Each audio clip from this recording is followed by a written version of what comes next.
Education as we know it is the most impactful legacy that the Western world has left on this planet. Western education, or traditional education, is the product of the past 400 years of refined techniques and practices. The revolution and exercise of principles that remain present in this very classroom are evidence of its inheritance into our Western society. A gift and a curse that has been passed down from empire to empire, culminating years of experience and knowledge.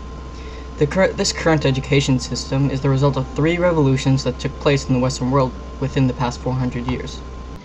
The first of these revolutions was the Scientific Revolution. The Scientific Revolution was the period of advances in science that was at its height in the 17th century and produced widespread change in traditional beliefs held since the Middle Ages. More specifically, it changed the focus of societal values from those of spiritual to more scientific. It sparked interest in the attainment of knowledge, and thus education became more practiced than ever before. During the early 17th century, the father of education, John Amos Comenius, created the concept of universal education in Europe. Comenius was the innovator who first introduced pictorial textbooks written in native languages instead of Latin. He applied effective teaching based on the natural gradual growth from simple to more comprehensive concepts. He supported lifelong learning and development of logical thinking by moving from dull memorization. He presented and supported the idea of equal opportunity for impoverished children. He opened doors to education for women and made instruction universal and practical. Leaders such as Maria Theresa of Austria and Joseph II also introduced free education in the reforms. This allowed the general public to share and expand their knowledge. In fact, Catherine the Great of Russia appointed Ivan Betskoy as her advisor on education. He eventually was able to establish Russia's first form of nationwide universal education. Yet another crucial invention from the scientific revolution that allowed people to share and expand their findings is the printing press. Although invented years before the scientific revolution, it still played a huge role in the sharing of ideas.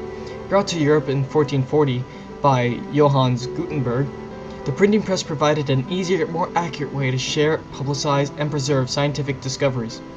Experiments provided a greater impetus for the scientific revolution rather than books, but the printing press did enable the non-scientific community to take part in the discussions of the latest scientific discoveries and made science a major part of education.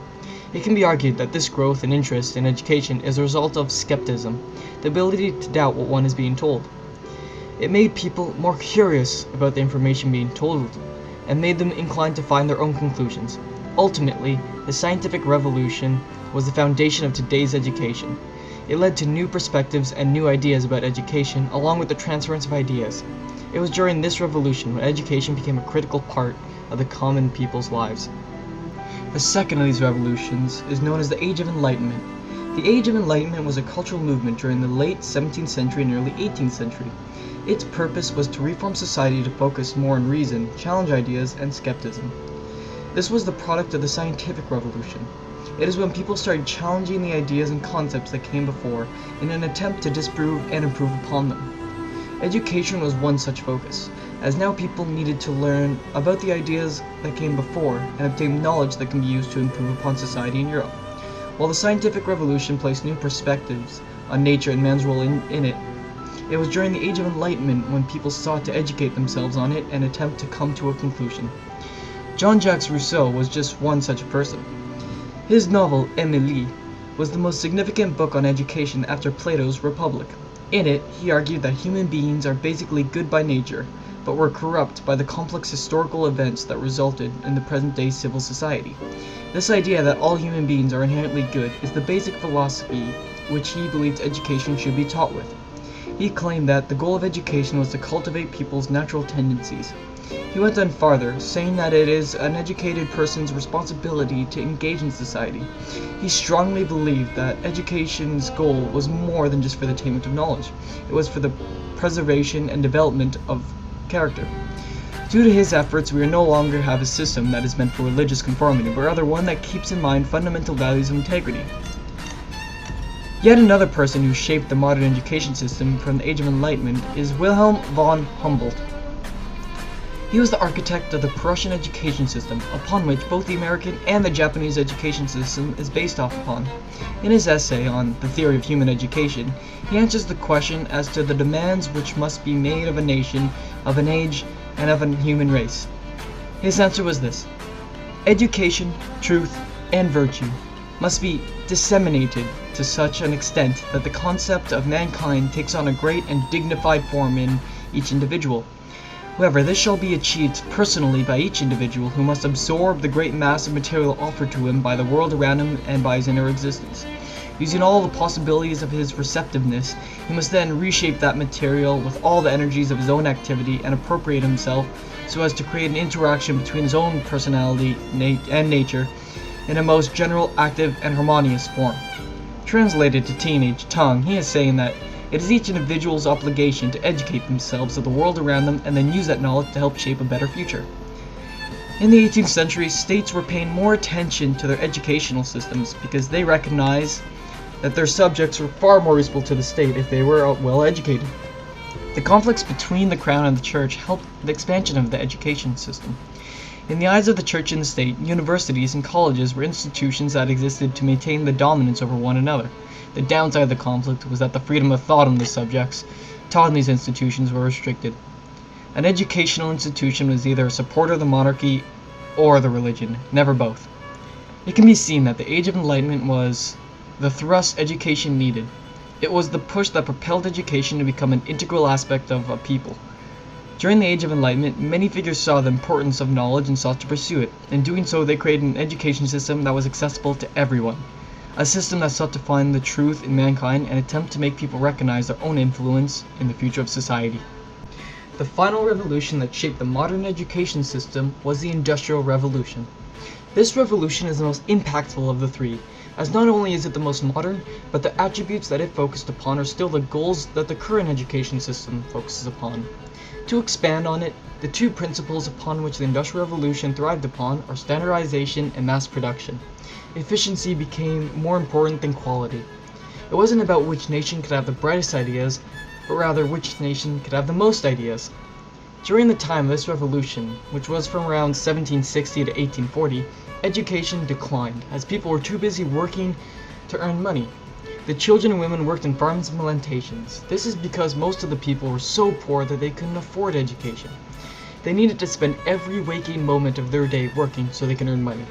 When machines began to take the positions of workers, it made employers able to pay their workers even less. In fact, it was during this time that the factory model of schooling that is still being practiced today in this very school was fabricated.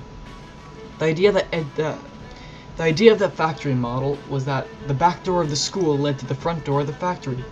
The system believed that it would only teach skills that are required to become a worker. It limits potential and creates a hierarchy of control that makes education only as important as the job you're learning for. It was based upon the principle that students are like the objects of the assembly line. They are all the same. This is why students using the factory model were assigned by age and had to go from one learning station to the next, much like a factory. Although this was a collapse for education, it made the rise even greater, as only through education was this method reformed. A limit on the amount of hours that people could work was enacted, along with mandatory education for all children. It was seen that education played a role in creating orderly political behavior.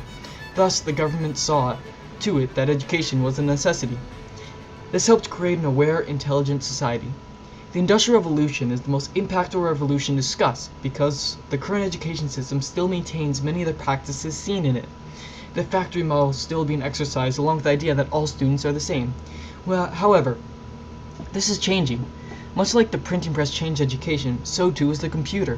It is allowing for international awareness along with information being received faster than ever before. As much of the factory model is practiced, it is slowly changing. Researchers believe that this is due to the changing of society and the expansion of technology. To conclude, education secured its role as the legacy of the Western world due to its importance in creating the society of today.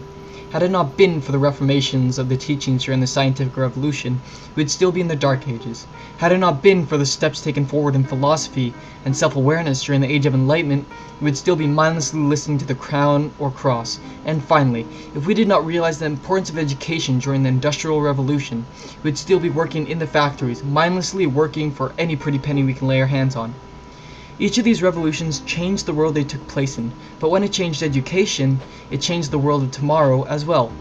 It has helped create a better world where we, the next generation can understand the mistakes of the past and improve upon it.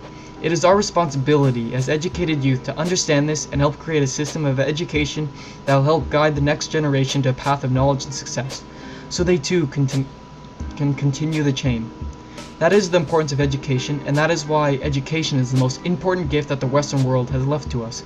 To sum it up in one word, the gift of education is a gift of continuity, the continuation of the civilized human race.